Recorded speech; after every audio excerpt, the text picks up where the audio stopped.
YS Vivekananda Reddy హత్యపై CM Chandrababu దిగజారి వ్యవహరిస్తున్నారని నగర ఎమ్మెల్యే ఆర్కే రోజా ఆరోపించారు. గతంలో పరిటాల హత్య జరిగినప్పుడు సీబీఐ విచారణ కోరిన చంద్రబాబు ఇప్పుడు తాము కోరితే ఎందుకు ఆరోపణలు చేస్తున్నారని ఆమె ప్రశ్నించారు. వివేకానందరెడ్డి హత్యలో అసలు వాస్తవాలు వెలుగు చూడాలని తాము కోరుకుంటున్నామని అన్నారు.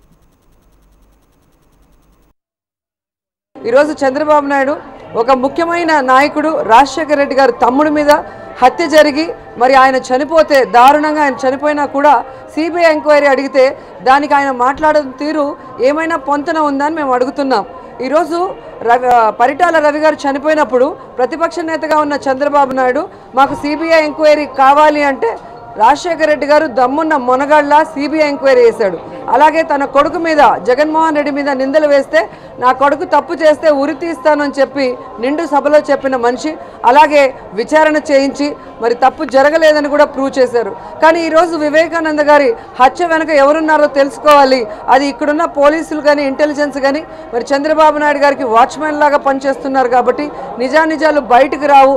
అందుకే సిబిఐ ఎంక్వైరీ కావాలి అంటే అది ఇవ్వకుండా ఎలా తప్పించుకు తిరుగుతున్నాడో మనం చూస్తున్నాం.